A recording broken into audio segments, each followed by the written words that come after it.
Setelah melewati tahap verifikasi administrasi dan verifikasi faktual, Komisi Pemilihan Umum KPU akhirnya mengumumkan 17 partai politik yang lolos dan akan melenggang ke Pesta Demokrasi 2024 mendatang. Jumlah 17 partai tersebut merupakan gabungan antara 8 partai non-parlemen dan 9 partai parlemen. 9 partai parlemen yakni PDI Perjuangan, Partai Gerindra, Partai Golkar, Partai Nasdem, PKB, PKS, PAN, Partai Demokrat, dan P3.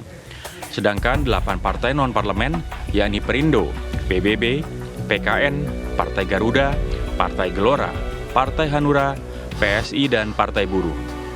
Sementara itu, Partai Umat besutan Amin Rais tak lolos verifikasi di 2 dari 34 provinsi dan dinyatakan tak bisa mengikuti pemilu 2024. Setelah pembacaan hasil rekapitulasi nasional, perwakilan Partai Umat menyampaikan interupsi. Partai Umat kemudian menyampaikan nota keberatan atas hasil rekapitulasi nasional, verifikasi faktual partai politik calon peserta pemilu 2024 yang diselenggarakan KPU. Partai Umat melalui Ketua Majelis Syuranya, Amin Rais, menyampaikan tuntutan agar hasil verifikasi partai politik yang dilakukan oleh KPU RI dapat diaudit secara independen. Amin Rais juga menuntut agar memeriksa seluruh anggota KPU RI. Tim TV One mengabarkan.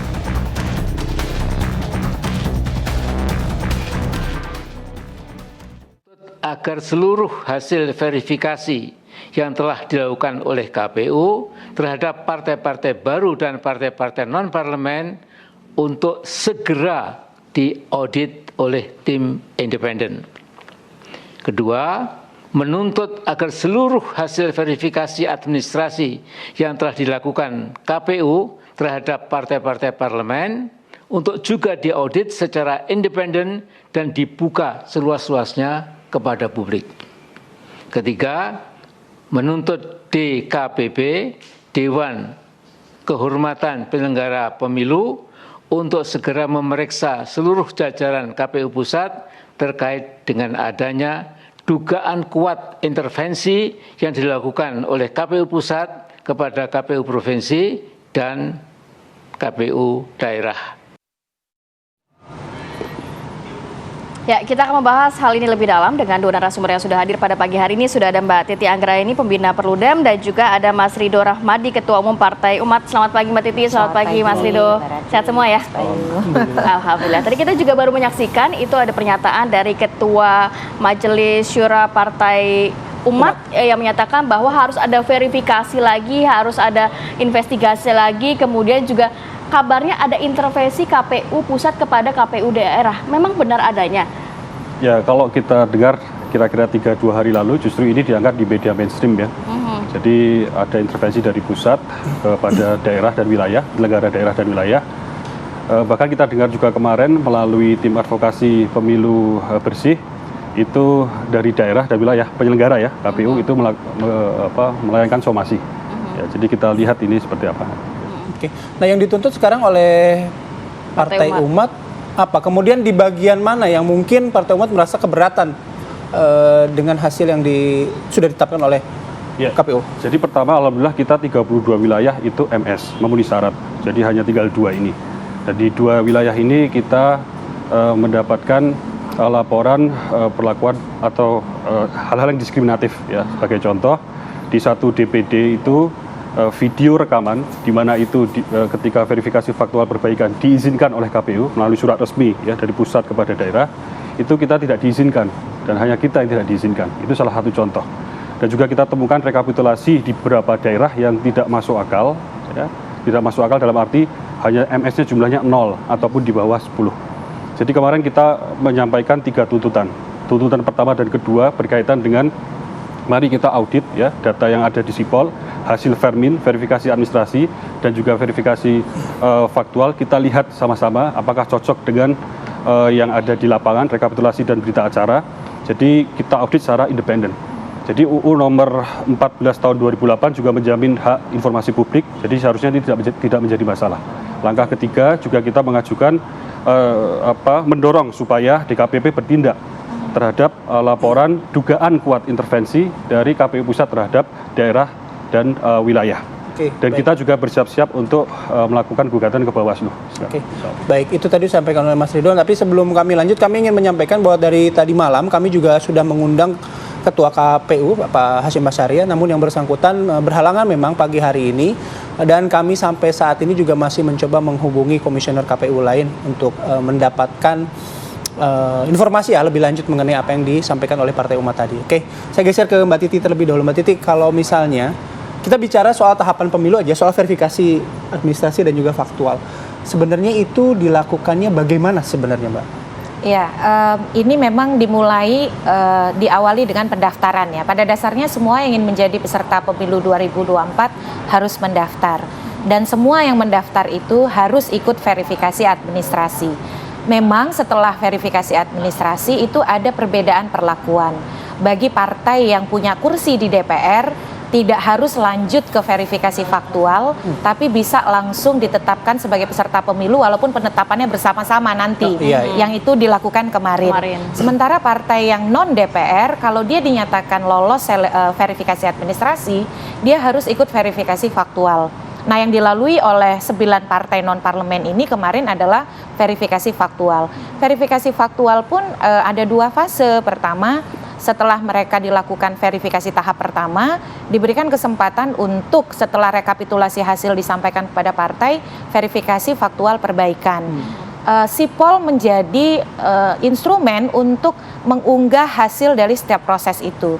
Tapi memang di sini catatannya adalah dalam sipol itu memang memuat data. Tetapi kita, contoh publik ya, tidak tahu itu. Misalnya disebutkan bahwa ada kepengurusan di 34 provinsi. Kalau provinsi kan wajib ya. Tetapi kepengurusan itu SK-nya bentuknya apa, siapa nama-nama yang ada di dalamnya, itu memang tidak aksesibel. Jadi dokumen itu interaktif antara KPU dengan peserta pemilu, calon peserta pemilu, bisa dilihat oleh Bawaslu. Jadi Bawaslu lihat-lihat saja. Nah, kemudian juga melibatkan orang-orang yang mengakses yang namanya admin begitu ya. Jadi partai mengunggah dokumen, lalu kemudian itu diakses oleh KPU, dilihat oleh Bawaslu, kemudian hasil dari kerja-kerja verifikasi administrasi, verifikasi faktual diunggah ke dalam sipol ini, tetapi kita tidak tahu proses ini. Jadi konon kalau publik ini di ujungnya saja bisa tahu. Jadi kalau ditanya apakah kita ikut bisa memastikan apakah yang diunggah itu mencerminkan realitas yang ada di lapangan, akses itu tidak ada. Oke, soal akses itu sebelum lanjut, tapi soal akses itu apakah dalam aturannya, dalam undang-undangnya juga diperkenankan demikian atau gimana, Mbak? Publik sama sekali tidak bisa mengakses segala data yang ada di dalam sipol itu. Jadi baik data, dokumen, berita acara yang di dalam sipol itu tidak aksesibel bagi masyarakat. Jadi pendekatannya itu di hilir begitu ya. Hulu dari proses berlangsung itu kita tidak tahu. Termasuk sebagai contoh, ini sebut saja Partai Umat ya. Partai Umat menyebutkan dari sisi persyaratan keanggotaan dari 32 MS, 2 TMS. Kami itu tidak tahu, publik tidak tahu. Dari yang memenuhi syarat itu berapa, jumlah anggota yang diajukan itu berapa, memenuhi syaratnya berapa. Jadi proses yang berlangsung untuk mengikuti secara transparan itu tidak tahu.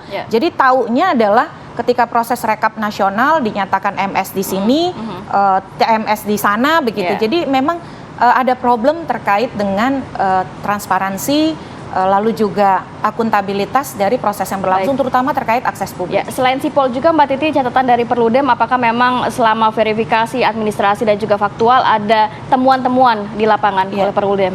Ya, teman-teman dengan leading dari teman-teman dari ICW ya, kita bersama-sama ada namanya Koalisi Kawal Pemilu Bersih. Kami mendapati memang laporan pengaduan dari sejumlah jajaran penyelenggara pemilu di daerah yang menyebutkan ada proses perubahan dari hasil berita acara awal ketika dilakukan verifikasi faktual sebelum verifikasi faktual perbaikan. Nah, ini yang menjadi temuan, bahkan teman-teman mendapati dokumen perbedaan data tersebut. Jadi tadi kalau Partai Umat menyebutkan memiliki data-data, misal perbedaan perlakuan dan lain sebagainya, kalau teman-teman masyarakat sipil kan kemarin sudah menyampaikan temuannya ya, tidak hanya di nasional, tetapi juga di Sulawesi Selatan misalnya sudah ada pernyataan dari teman-teman koalisi, dari Fik Ornop dan kawan-kawan. Nah, itu memang ditemui, setidaknya kami mendapati ada pengakuan bahwa permintaan untuk melakukan perubahan berita acara ketika hasil verifikasi faktual tahap pertama sebelum perbaikan, dan juga ada tekanan-tekanan yang dirasakan oleh teman-teman di lapangan. Hanya di 2 wilayah itu atau ada wilayah lain yang ditemukan? Ada beberapa wilayah yang teman-teman memperoleh laporan dan data dari lapangan. Oke, baik. Saya balik lagi ke Mas Rido. Mas Rido, kalau dalam verifikasi faktual, apakah gini, bayangan saya sih ketika mau disahkan begitu ya, atau di tingkat kota dan kabupaten itu akan ada plenonya KPU. Ya, itu kan dihadiri oleh perwakilan partai juga ketika penutupan. Nah, pada saat itu apa yang terjadi? Bukankah KPU juga sudah menjamin pada saat itu proses verifikasi faktualnya sudah berjalan gitu? Ya, yang kita pahami, pleno baik di daerah dan juga provinsi itu adalah hanya menyampaikan dan meneruskan hasil rekapitulasi, bukan keputusan final. Jadi tidak ada sesuatu yang ditandatangani, gitu ya. Nah, kemudian ada beberapa daerah yang itu kita dapat laporan, ya ini daerah ya, jadi tingkat di KPUD, plenonya itu tidak memutuskan, tidak memberikan keputusan, artinya tidak memberikan status MS memenuhi syarat atau TMS tidak memenuhi syarat. Jadi dikosongkan, katanya biar yang atas atau yang pusat yang menentukan. Ada yang seperti itu juga. Oke. Nanti kita lanjut lagi ya Mas Rido, Mbak Titi, karena kita harus jeda terlebih dahulu. Saat lagi ya di Apa Kabar Indonesia Pagi.